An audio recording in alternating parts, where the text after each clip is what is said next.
Hello everybody, I am Parsha Becky and we are back again to learn this week's Parsha. Now, as you may remember, we are currently in the middle of the fourth book of Chumash, the book of Bamidbar. And as I'm sure you recall, Bamidbar means in the desert. Because for the whole book of Bamidbar, the Jewish people are traveling in the desert on our way to the land of Israel. Now this week we actually have a double parsha, because there are more parshas in the Torah than there are weeks in the year. And we want to read the entire Torah in 1 year. So some weeks, like this week, we squish 2 parshas together into 1 week. And this week we have the double parsha of Matot-Masei. So for the first part, Matot means tribes. It's another word for Shvatim. Matot means tribes. And it's called that because Hashem tells Moshe to tell these rules that we're going to learn to all of the Shvatim, all of the Matot, all of the tribes. And the rules that we learn are rules about making promises and what we have to do when we make promises, because we always have to keep the promises that we make to Hashem. And Hashem reminds us to be careful about carefully about the words that come out of our mouths, because if you make a promise, you have to keep it, and you have to be very careful about what you say. And then Hashem tells Moshe to tell everyone that we're going to, right then, at that point in the Parsha, we're going to have to fight a war against the people of Midian because of what they did to us 2 weeks ago at the end of Parshat Balak.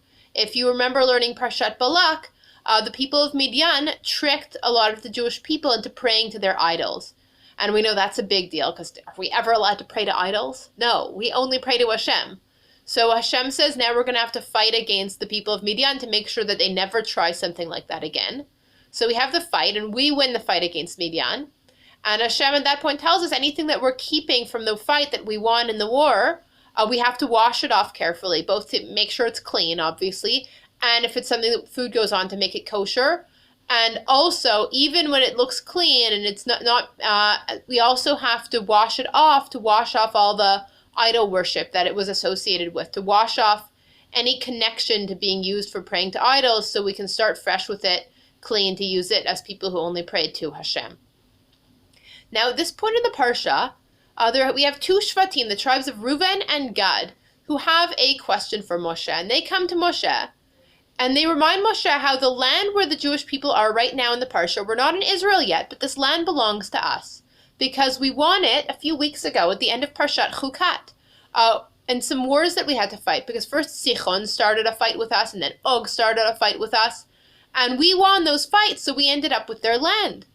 And that land, the tribes of Reuven and Gad say, that land is so good for sheep. That land is a sheep's dream come true. It is so good for sheep. And they say, hey, but you know what?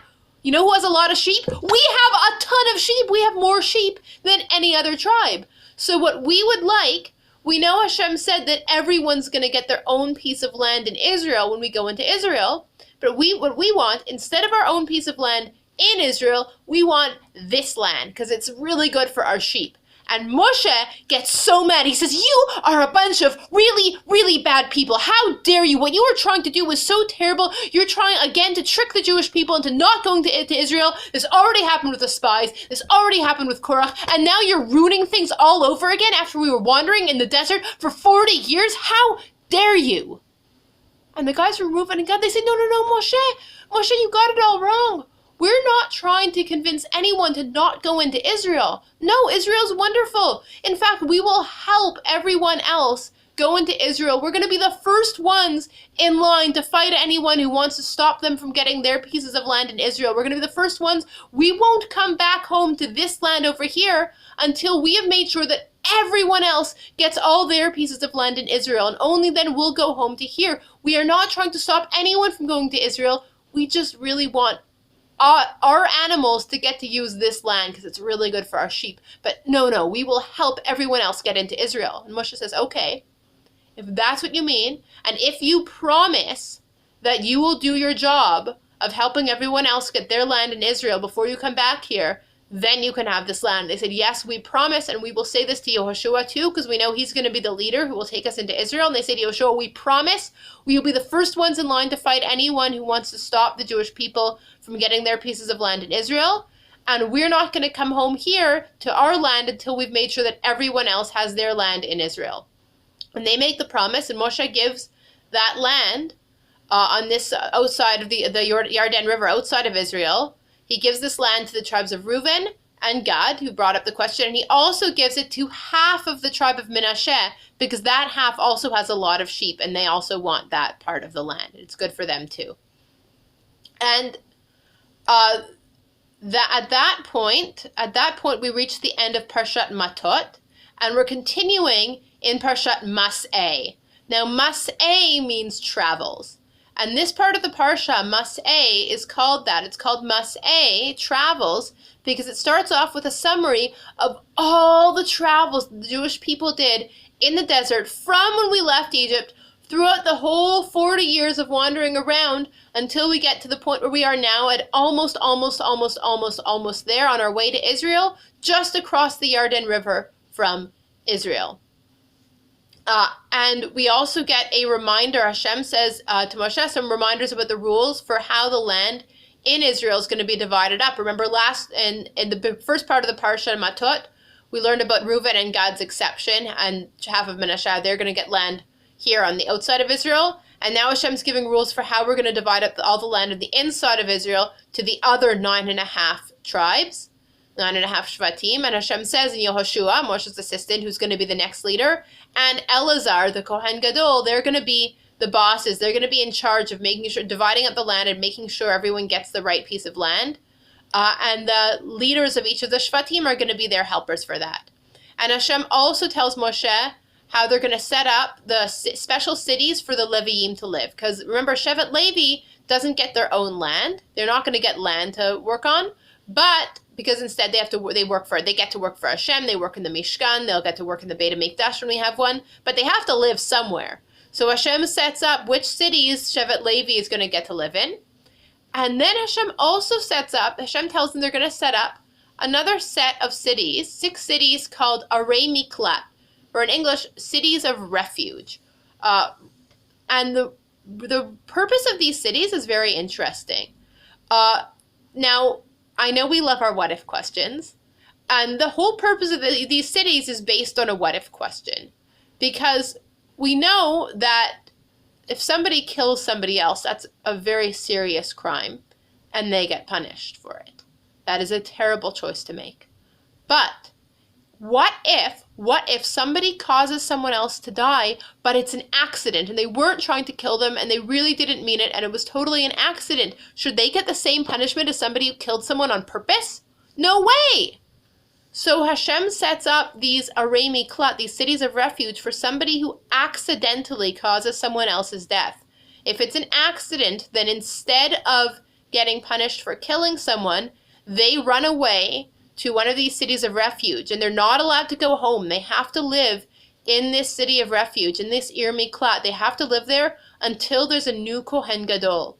And until then, they're not allowed to leave, because that's a consequence, because even though they weren't trying to kill someone, they still did something through whatever they were doing, which ended up very, very badly and had a terrible result. So there's still a serious consequence, and they have to live in the Ir Miklat until there's a new Kohen Gadol, but they don't get punished for something that wasn't their fault on purpose. But if somebody does kill someone on purpose, they don't get to go to the Ir Miklat. They have to get punished for killing someone on purpose. So we learn about those 6 cities, 3 on each side of the Yarden River, 3 in the main part of Israel, and 3 in the part where the tribes of Reuben and Gad and half of Menashe will live, so that everyone has a city available to them where they'll know where to go if they have to go there, but we hope that nobody will have to go there.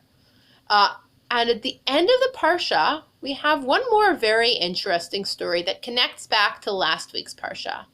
Now, some representatives from the tribe of Menashe come to Moshe, and they have a complaint. They say, Moshe, remember how in last week's Parsha, in Parshat Pinchas, the 5 daughters of Tzlofchad, those 5 sisters, and we can remember that too, those 5 sisters, they came to Moshe, and they complained to Moshe that their father had passed away and didn't have any sons, and they heard that the rules were going to be that their family wasn't going to get any land in Israel, because at that time only boys were going to get pieces of land in Israel, and they didn't think that was fair, that their family wasn't going to get any land in Israel. And they said, just because we're girls, it doesn't mean we shouldn't get land. Give us the land that was going to go to our father if he were alive. Divide it up. And Hashem said, they're right. Hashem agreed that those girls will get the land that was going to go to their father, and they're going to each get their own piece of land in Israel. And now the guys from Manasseh, now these girls, these 5 sisters, they were from the tribe of Manasseh. But now the leaders of the tribe of Manasseh say, hang on, Moshe, we heard about what happened with those 5 sisters, and that's all very well and good for those 5 girls, but it's not fair to us. And here's why. When any of those 5 girls gets married, if she marries somebody from another shevet, from another tribe, then that land will belong to her family, which is now not part of Shevet Manasseh. It's part of whatever tribe her husband's from. And our tribe will lose out. Suddenly our land got smaller. Suddenly Shevet Manasseh has less land. And even, I know we learned about the Yovel year every 50 years when all the land goes back to its original owner, but even when the Yovel year comes around and the land goes back to its original owners, who's it going to go back to?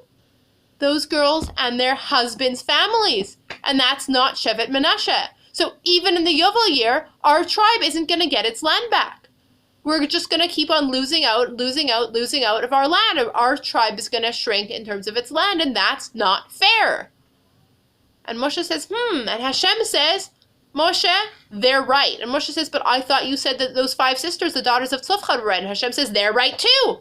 And Moshe says, but they can't both be right. And Hashem says, oh yes, they can. Hashem says, here's the rule.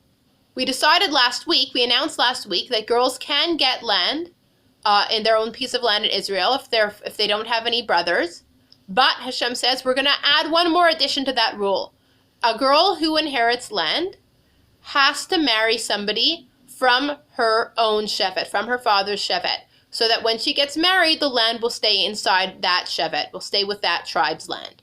And if she wants to marry somebody from a different shevet, then she's not going to keep that land. It will go to the next person in her family who would have inherited that land. And the daughters of Tzofcha, those 5 sisters, they say, you know what, that's a very fair rule. We agree to that rule. And when they get married, they all get married to guys from Shevet Manasseh, from their father's tribe. So they get to keep their land, and Shevet Manasseh does not lose out and doesn't get less land than it deserves. And with that story, we have reached the end of the 4th book of the Torah. We've reached the end of Sefer Bamidbar. Next week, we're going to be starting a whole new book of Torah.